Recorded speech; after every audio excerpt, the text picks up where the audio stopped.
And the other thing, I use this term, and I said, what's the point in being the richest man in the graveyard? Yeah, exactly. You know, you're right. Yeah. You're right. And it's actually a quote of Ali radiallahu anhu. He says, "How foolish is man?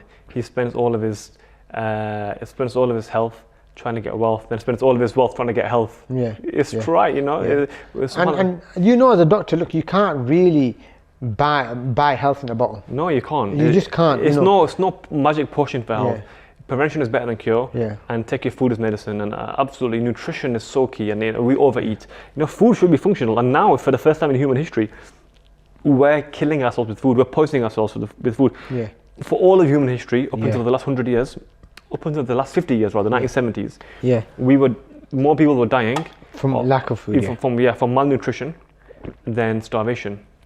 From malnutrition and overeating, So now we're having diseases of excess. We're having diseases like diabetes, like congestive cardiac failure, liver failure from drinking.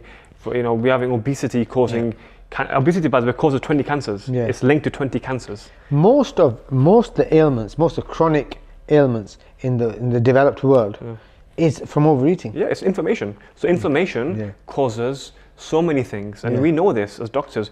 If you're inflamed, your body goes into overdrive mode. Your organs start failing. Your heart fails. Your brain fails. Have you heard of neuroinflammation? Neuroinflammation is when you can't concentrate.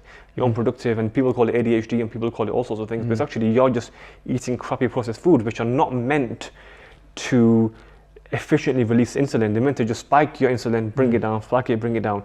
This causes the pancreas to fail. That's why you're getting 20-year-old diabetics, type 2 diabetics, because their pancreas is not. Allah subhanahu wa ta'ala made our pancreas and our liver and our kidneys. Mizan means balance, right?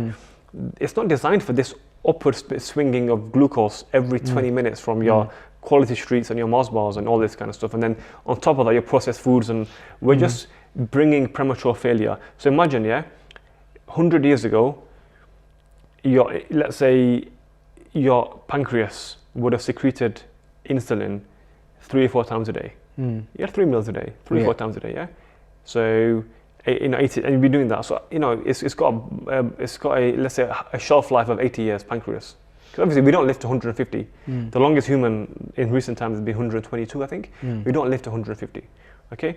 But now, that 80 years worth of use is happening in 10 years. Yeah. So of course you're going to get diabetes and heart failure, liver failure in your 20s. Yeah, it's like redlining your car. Yeah, exactly. You're driving down the motorway, if you're redlining it, you won't get to, from Manchester to London, the engine will go. Exactly, and it's all about exactly the same concept of mileage. We're putting more mileage on our organs than we are in any time. So more people are dying now of overnutrition. Of overeating, by the way, and not overnutrition. I must say we are overfed but undernourished. Overfed but undernourished, because we're lacking in vitamin D, we're lacking in vitamin B12. So common, folate, ferritin, iron deficiencies. I see so many people now are pale, so pale because they're vitamin D deficient, they're folate, ferritin deficient. They can't concentrate.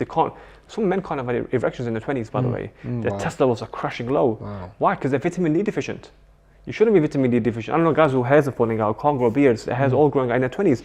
There's vitamin D stress as well.